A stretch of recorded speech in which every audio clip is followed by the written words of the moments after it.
વડોદરામાં 4 વર્ષની બાળકીની હત્યાના આરોપી અજય રાઠોડિયાને લઈને ચોંકાવનારી ઘટના સામે આવી છે।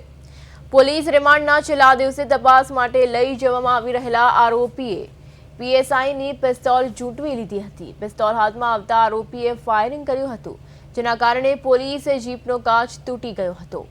ઘટનાથી પોલીસ તંત્રમાં દોડધામ મચી ગઈ હતી। જો કે આરોપીની બાજુમાં બેઠેલા પોલીસ કર્મચારીઓએ તાત્કાલિક પિસ્તોલ નીચે કરવાની કોશિશ કરતા ગોળી આરોપીના પગમાં વાગી હતી। ઇજાગ્રસ્ત આરોપીને સારવાર માટે ફોફડિયા સામૂહિક આરોગ્ય કેન્દ્રમાં ખસેડવામાં આવ્યો હતો।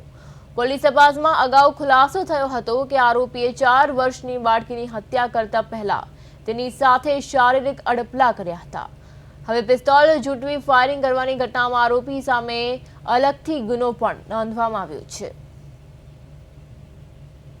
રાઠોડિયાને પોલીસ કસ્ટડી દરમિયાન સેગવાથી શિનોર પોલીસ સ્ટેશન જતા વખતે રસ્તાની અંદર પોલીસ ગાડીની અંદર પોલીસનું એક સર્વિસ વેપન છીનવાની પ્રયત્ન કર્યું અને એ ઝપાઝપી દરમિયાન અક્યુઝ દ્વારા એક રાઉન્ડ ફાયર કરવામાં આવ્યું, જો કે ડ્રાઈવરના નજીકથી નીકળીને બહાર જતો રહ્યો અને ઝપાઝપી દરમિયાન બીજું એક રાઉન્ડ અક્યુઝના પગની અંદર વાગ્યું છે। તાત્કાલિક પોલીસ દ્વારા 108ને જાણ કરવામાં આવી છે અને એમને હોસ્પિટલ લાવીને સારવાર આપવામાં આવી છે।